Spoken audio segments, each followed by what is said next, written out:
Hello there, and welcome to the channel. This is the monthly reading for all signs for September 2023. We're going to pull 9 cards, and we're going to take a look at the energies coming for this month.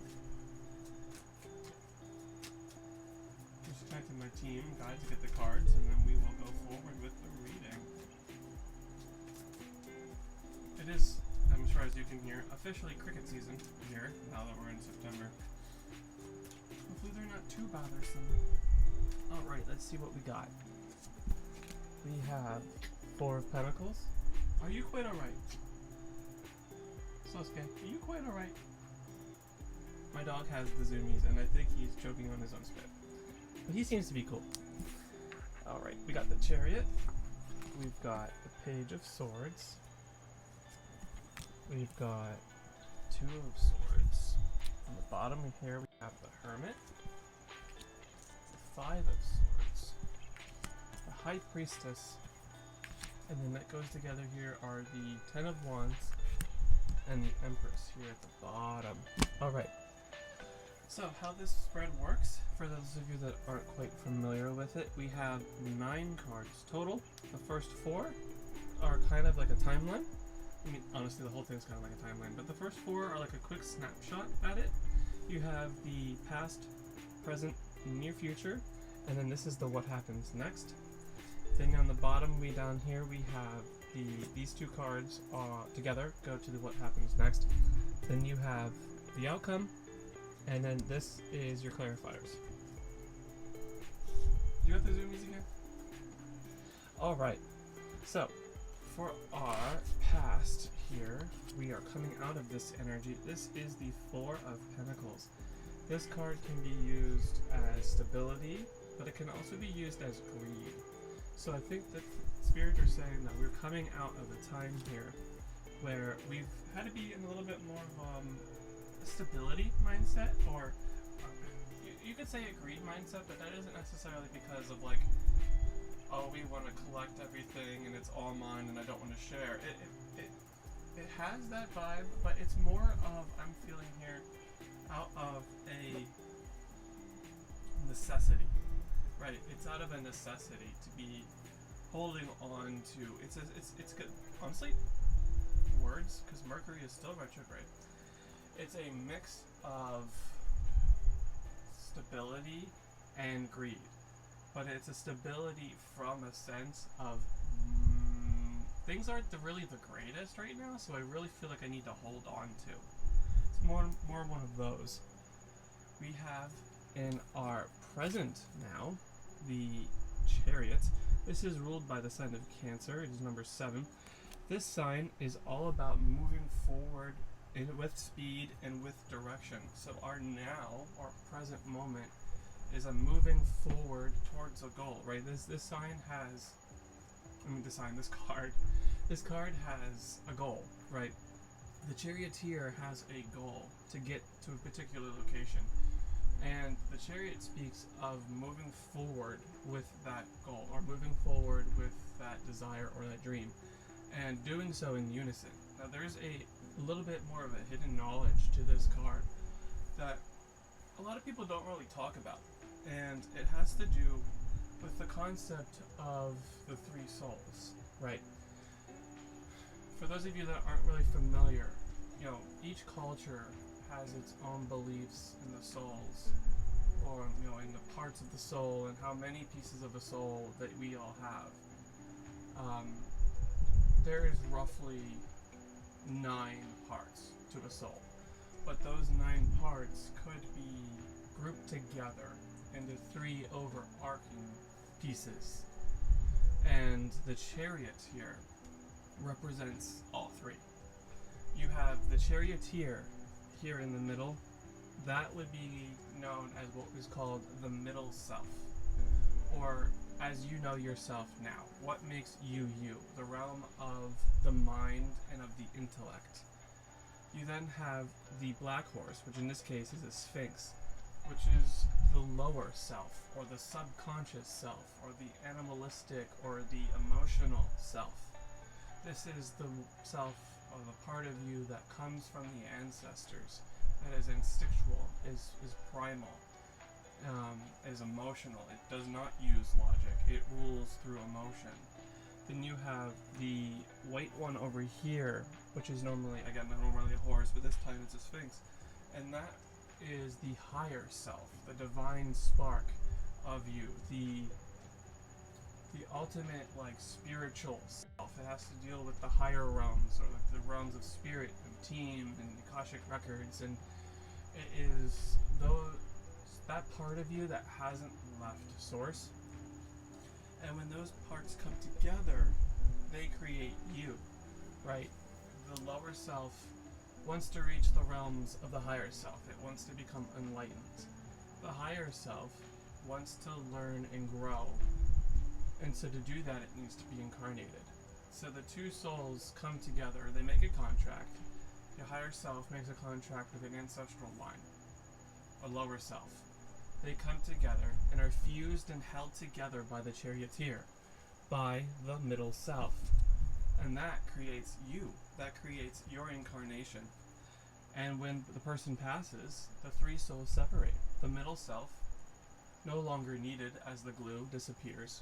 The higher self, which holds all life record, goes up into the Akashic. And the lower self returns to that of the ancestors. So this card is a very heavily spiritual card, and you even have the stars on top of it. But this card is all about moving forward, and then moving forward together in unison and direction.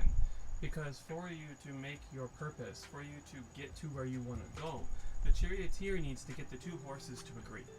It needs to get the two horses to actually move forward in the same direction.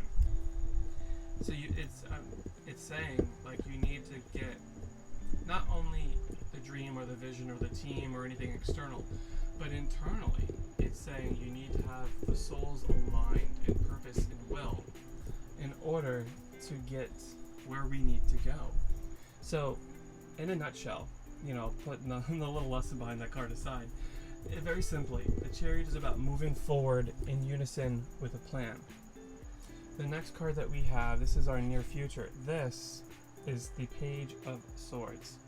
And this card is all about information, communication, the media, new information. Pages bring things that are new. It can also involve children. But this, in our near future, is saying that there is some new information that comes out. Some new thing or, thing that we missed, or piece of information. I mean, Mercury will be going direct fairly soon. I believe it is on the 15th that Mercury goes direct. So there might be something that Mercury brings us that we weren't able to see before, that, either in your own life or on the world stage with the media, there might be some piece of information that comes out that is, hey, we didn't know this before, but now that we know this, what do we do with this? And how do we move forward with this information? How do we take this information and use it to our benefit? We then have the hidden influence, which this is the card right here, this Two of Swords. This is the card that is controlling the first three. This card is the reason the first three are even existing. It's the hidden influence, the hidden force or movement behind the past, present, and your future. And it being the Two of Swords speaks to a crossroads, speaks to a no, really. The woman has her hands crossed, making an X. So it to me is like a halt, a hold up, a no.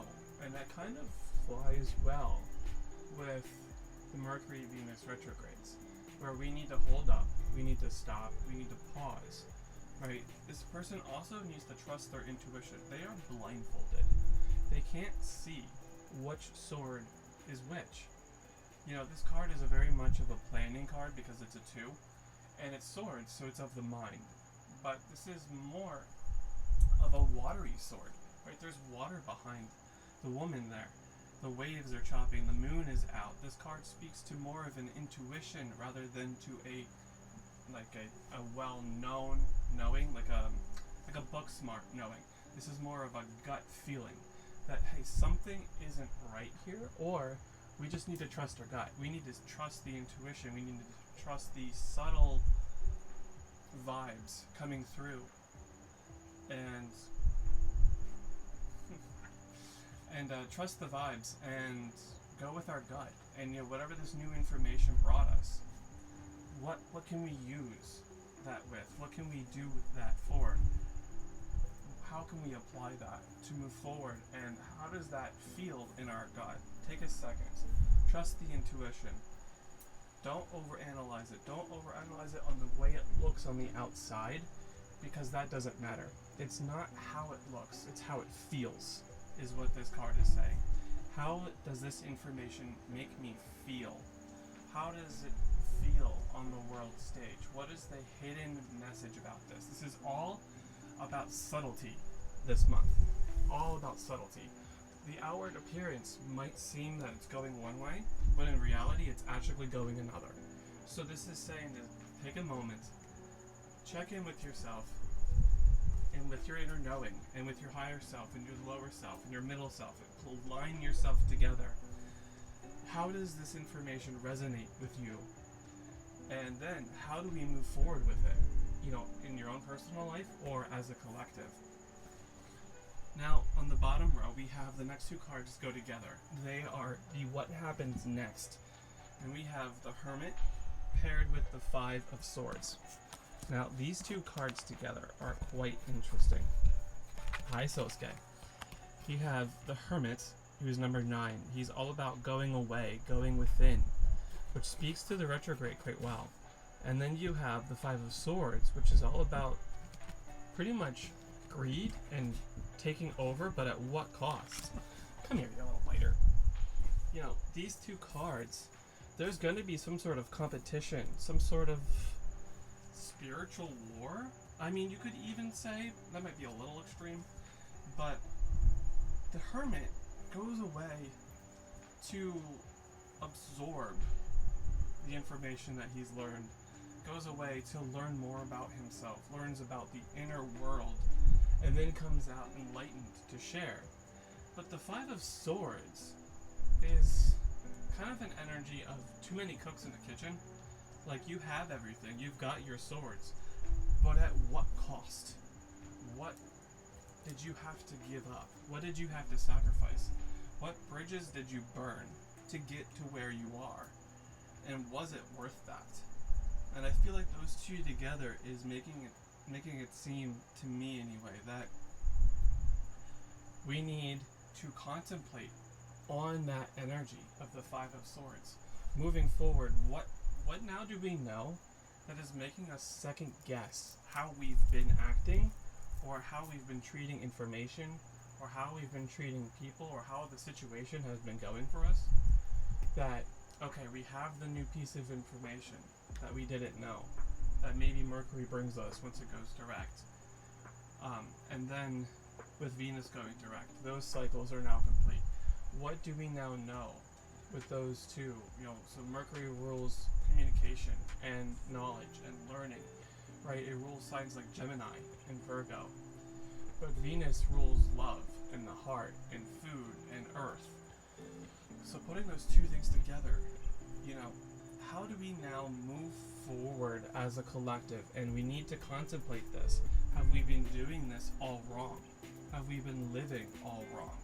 And our answer, our outcome, is the High Priestess. It is, again, divine feminine. It is subtle knowledge. She rules the realm of intuition. She rules the realm of subtlety, right, of psychic power.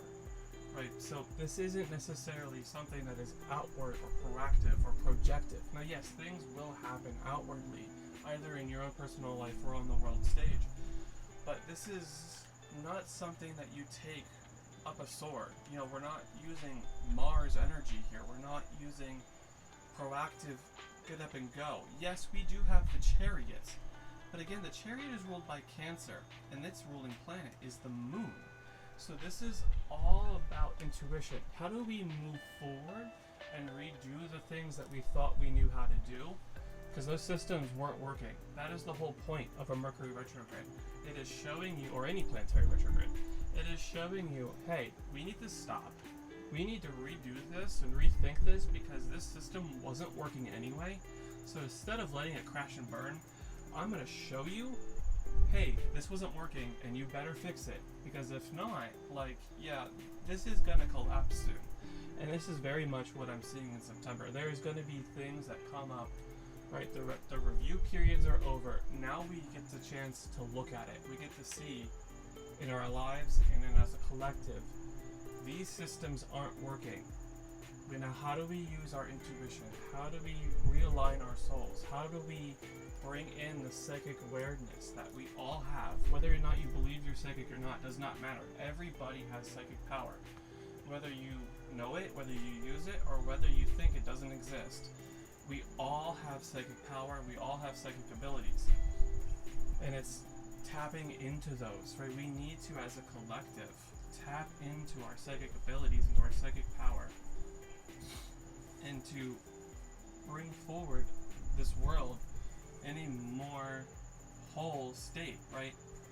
And to do that, we need to balance the feminine and the masculine. We need to balance action and perception. We need to balance intuition with action.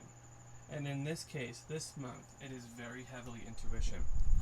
And then just to wrap this up, we have our two clarifiers. We have here the Ten of Wands, which is, again, I believe, speaking to the burden, or it's speaking to this Five of Swords, how, and even this Four of Pentacles, how we've been living life in the past, how we've been doing this, how has this burden we've been carrying been unnecessary. And we're almost there. We're almost there. So this month speaks into this Empress, where she is all about fertility and growth and passion and power. She's a very fertile, a very powerful sign. She's ruled by Venus, who goes direct on Sunday. So again, what lessons has Venus been trying to teach you? Where has it been retrograde in your chart? Because Venus, yes, rules food, art, love, and beauty. But her message can change for us depending on what sign that she's been retrograde in. It's pretty easy to find that out. You just need to put your birth information into a natal chart software. I will leave a link down below for those of you that want to do that. You do need to know your birth time as well to get it completely accurate. Otherwise, you won't really know what house Venus was in. But just for those of you that just want the general, Venus does 8-year retrograde cycles, right? It is the divine feminine. You know, I see Venus, you know, you could also say she's Aphrodite in the Greek, you know, but Venus is a very old goddess, and I highly believe that, you know, Osset is related to her as well.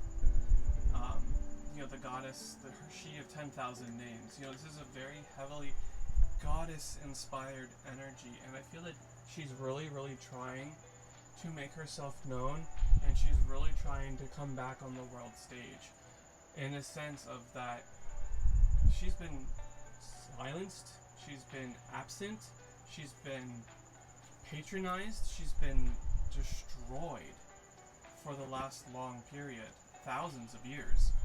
And now it's time for balance to come back. It's time for her to come back. And it's time for us as a collective to embrace her once again, whatever you call her. You know, you might not even need to necessarily believe that she's a goddess or a being of her own. That she's just source. She's just spirit. She's just the creative force that binds us all here. And she's coming back. She's making herself known through these retrogrades, through these readings as well, but we can see it, we felt it, right? You don't necessarily see her. She doesn't do things in the way that the masculine would, in the traditional sense, being that gonna go out there, gonna go screaming, gonna be, you know, swords ready, fighting, all that stuff. She rules much more subtle. She rules the psychic, she rules the emotional, she rules the dream world, and now she's making herself known in the waking world. So I'm very interested to see where this is going to go. I'm going to pull one oracle card real quick, just to kind of wrap this all up, and see what Spirit has to say with this. One card, guys, please, really quick, for those of us. This is for September, all signs. Alright, thank you guys. We have ground and center. Okay, so this kind of wraps everything up in the sense of that this is a very grounding month. This is a month to take in everything that we've learned, to take in all of the stuff that we need to review, and to see how we move forward. So that's it. That's the reading, guys. Thank you so much for coming to the channel. If you liked the message or resonated with anything, please like and subscribe. It really helps out the channel, and it helps me know that you guys resonate with the readings. I will leave down below links for those of you that want to check out your birth chart. And then as well, I will leave links for the cards used as normal. And those of you that want a personal reading, I'll have links down there as well for where you can book one of those. But thank you so much for coming. Until next time, bye.